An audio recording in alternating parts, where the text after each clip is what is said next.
Magandang tanghali sa lahat. Ako nga pala ang inyong guro para sa asignaturang Edukasyon sa Pagpapahalaga, ika-10 baitang. So sa linggong ito ay meron naman tayong bagong paksang tatalakayin. So bago natin ito tatalakayin ay babasahin ko muna sa inyo ang mga layunin para sa linggong ito. So unang layunin na ilalahad ng mga mag-aaral ang sariling damdamin batay sa paksa. Pangalawa, napahahalagahan ng mga mag-aaral ang kanilang mga pagpapasya at kilos. Pangatlo, nakagagawa ng sariling pasya at kilos gamit ang graphic organizer.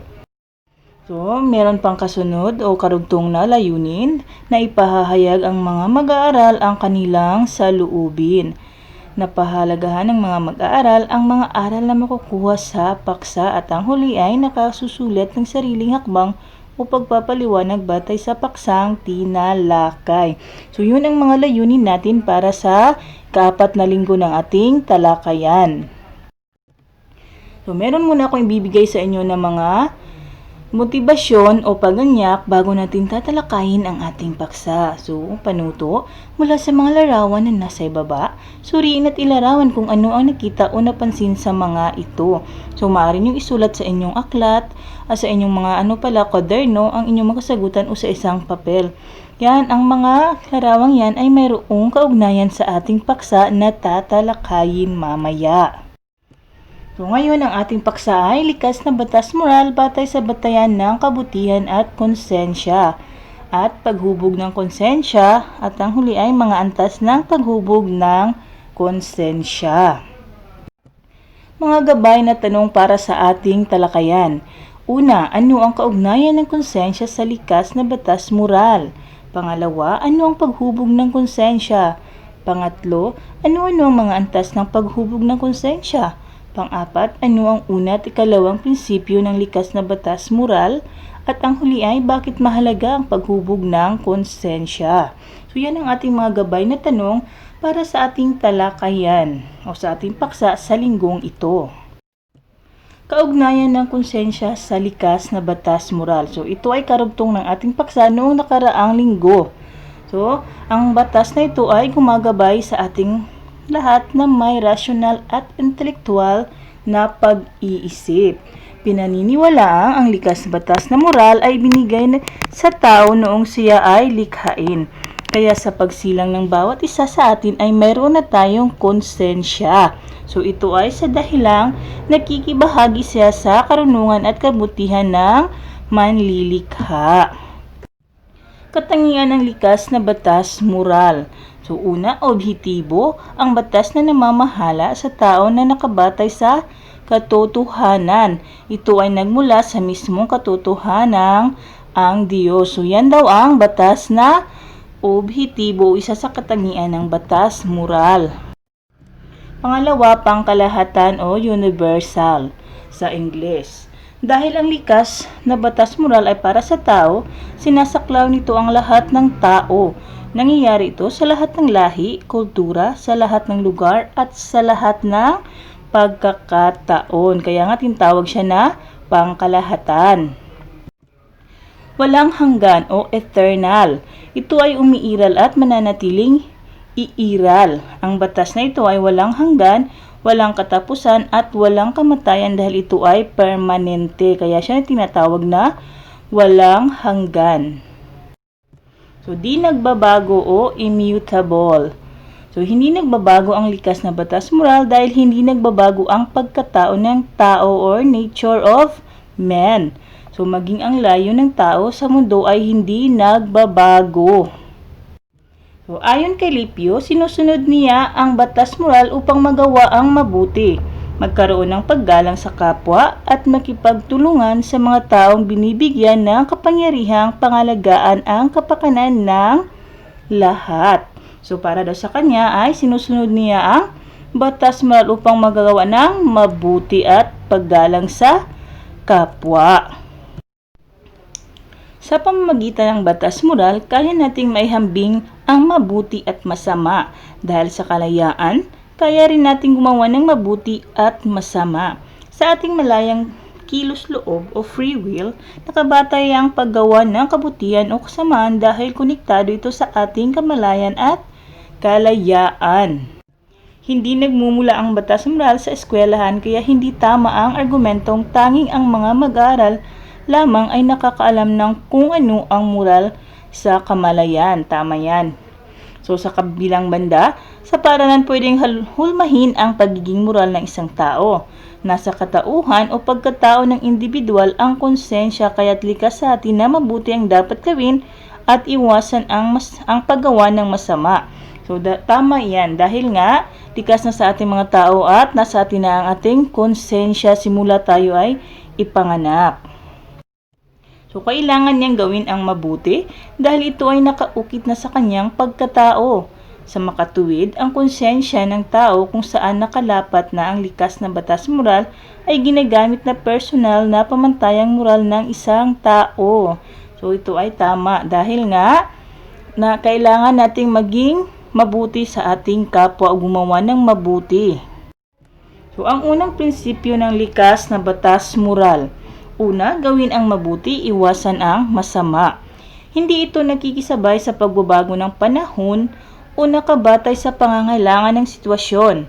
Mananatiling matibay na nakakapit ang tao sa unang prinsipyong ito sa proseso ng paghubog ng konsensya. So, kailangan na lamang ang pagiging matatag laban sa pagtatalo ng isipan sa pagitan ng mabuti at sa masama. Ikalawa, pangalawang prinsipyo ng likas na batas moral. Kalikasan ng tao. So, kasama ng lahat ng may buhay, may kahiligan o kahilingan ang taong pangalagaan ang kanyang buhay. Kasama ng mga hayop, mga nilikhang may buhay at pandama, likas sa tao, nilikhang may kamalayan at kalayaan. So, ang pagpaparami ng uri at papag-aralin ang mga anak.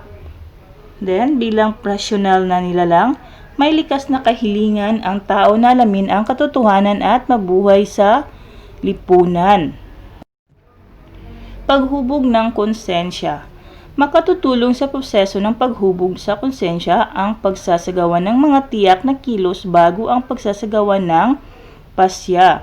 Ang layunin sa paghubog ng konsensya ay mahubog ang pagkatao batay sa pagsasabuhay ng mga bertud, pagpapahalaga at katotohanan upang matiyak na ang sarili ay magpapasya at kikilos batay sa kung ano ang tama at mabuti.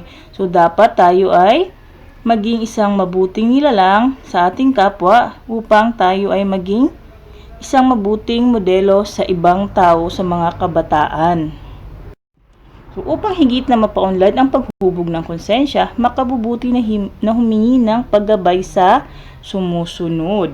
Una, mga taong may kaalaman sa at nagsasabuhay ng mga pagpapahalagang moral. May sapat na kakayahan sa proseso ng paghubog ng konsensya tulad ng mga magulang at nakatatanda sa atin. So, dapat tayong makinig sa ating mga magulang at nakatatanda sa atin. Kalawa, sa simbahan mula sa mga turo, panulat at magandang halimbawa ng mga pare, pastor at iba pang namumuno dito. So, diba, kitang-kita na isa rin sa mga dapat nating paghinga ng mga tulong ay ang mga pari, pastor at iba pa. Then, sa Diyos naman, gamit ang kanyang mga salita at halimbawa. So, kahalagahan sa paghubog ng konsensya. So, ang konsensya ay sangkap ng ating pagkatao na umuusig sa ating budhi sa tuwing nilalabanan natin ito at nakagagawa ng mga maling bagay o desisyon. At nagdudulot naman ng kasiyahan at magandang pakiramdam kapag sumasang-ayon sa ating ginagawa o nagawa sa ating pananaw o moralidad. So, mahalaga na mahubog ang ating konsensya upang matukoy ang kasamaan at kabutihan na kilos ng tao. So, ngayon naman ay tatalakay natin ang mga hakbang na makakatulong sa paghubog ng konsensya. So, meron palang hakbang kung paano tayo mas mahubog ang ating konsensya. So, una, matapat at masunuring sa gawa ang paghahanap at paggalang sa katotohanan. So, mahalaga ang pagtutugma sa sinasabi o iniisip ng tao tungkol sa isang bagay at sa kung ano ang tunay na layon ng pag-iral nito.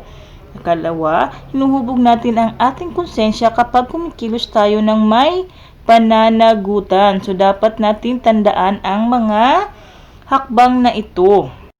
Kalawang hakbang, maipapakita ang pananagutan sa kilos ng tao kung gagawin niya ang sumusunod. Una, kilalanin at pagnilayan ang mga tunay na pagpapahalagang moral na sangkot sa isang kilos. Pangalawa, suriin ang mga sariling hangarin upang matiyak na kumikilos mula sa mga mabuting layunin at hindi sa makasariling interes. So, maipakita ang pananagutan sa kilos ng tao. Pangatlo, unawain at pagnilayan ang mga karanasan at hamon ng buhay. Kung sapat ang inilaan na panahon ng mga kabataan sa pagninilay sa mga bagay sa bawat araw. Pang-apat, alamin at unawain ang mga talakayan tungkol sa mga napapanahong isyong moral at mga implikasyong panlipunan ng mga ito. And mahalagang kilalanin ang mga pagpapahalagang nilabag ng mga ito. Dito naman tayo dumako sa uri ng konsensya. So, may dalawang uri ang konsensya. Una, tama. So, ang paghusga ng konsensya ay tama kung lahat ng kaisipan at dahilan na kakailanganin sa paglapat ng objektibong pamantayan ay naisa katuparan ng walang pagkakamali. Kaya matatawag siyang tama. Ang konsensya, kung hinuhusgahan nito ang tama bilang tama at bilang mali ang mali ayon kay Agapay. So, ang konsensya raw ay hinuhusgahan nito ang tama bilang tama at mali naman bilang mali ayon kay Agapay. So, ikalawang uri ay mali.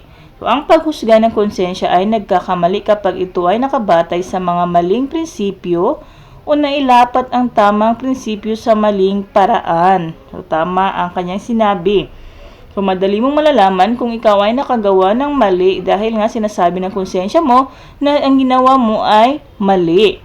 So, ayon naman kay Agapay, mali ang konsensya kung hinuhusga nito ang mali bilang tama at ang tama bilang mali.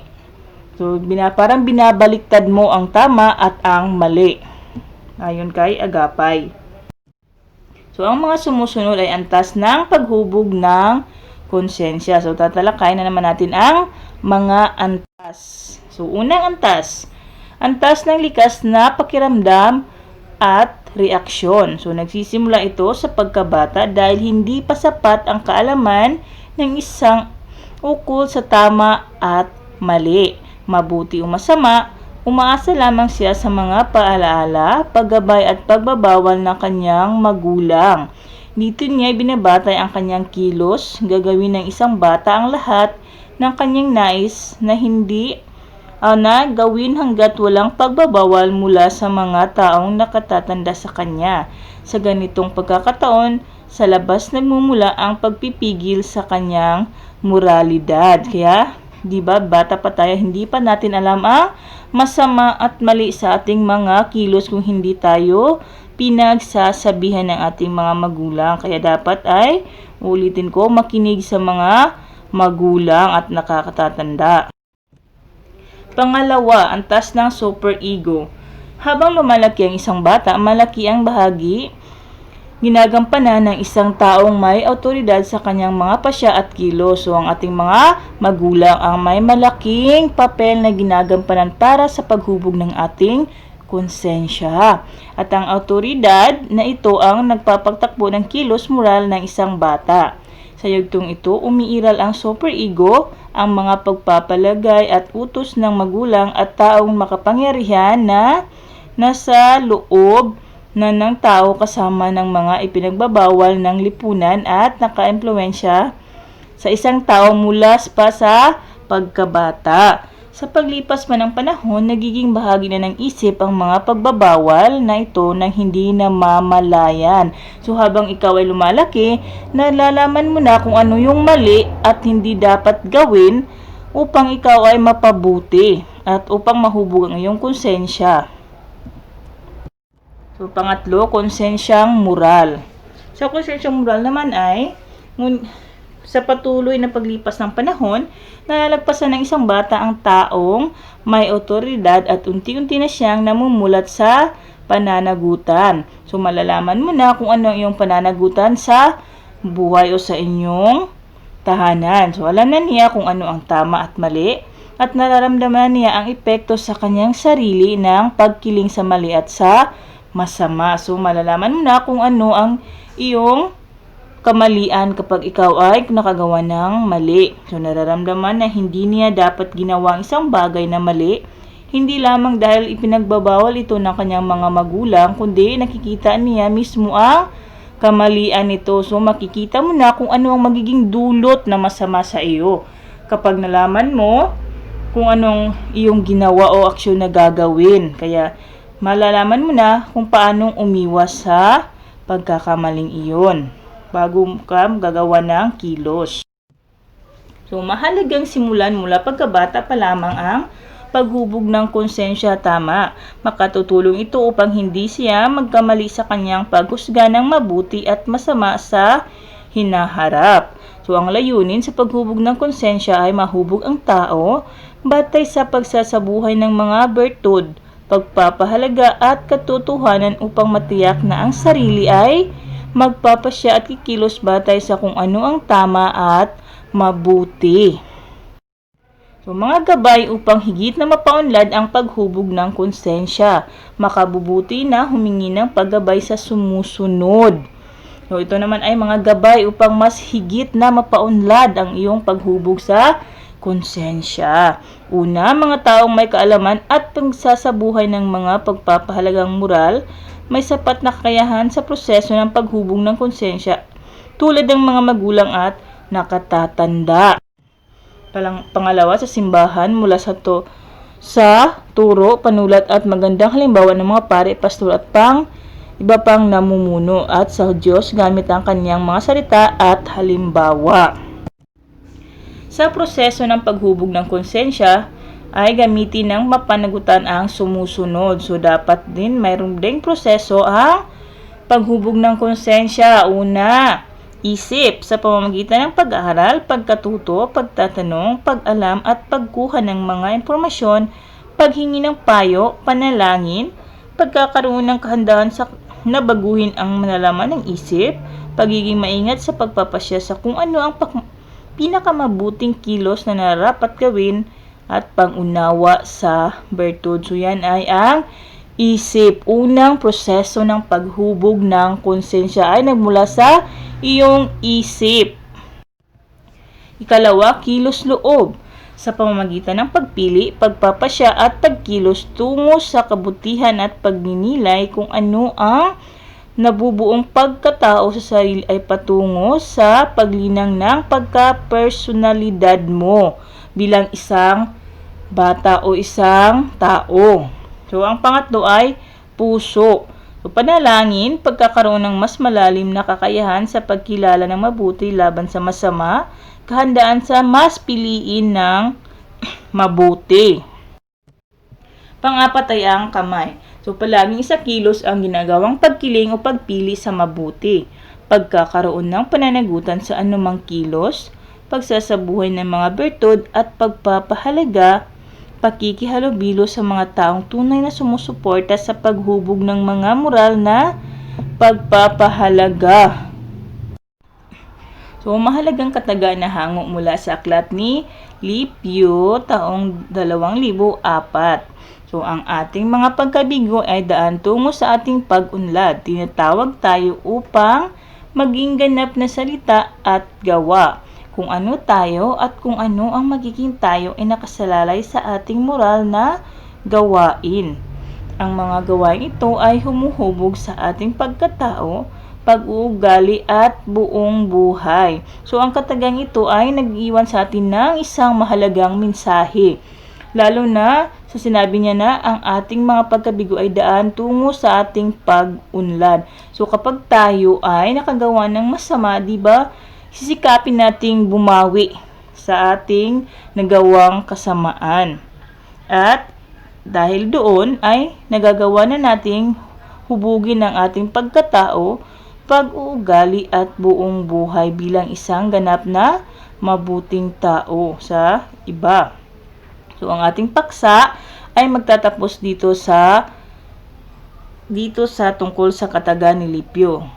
So maraming salamat sa iyong pakikinig at sana ay meron kayong marami kayong natutunan sa ating tinalakay. Tinaasahan ko na magtatanong kayo sa akin kung ano ang hindi nyo naintindihan sa ating paksa ngayon. At yun lamang, maraming salamat.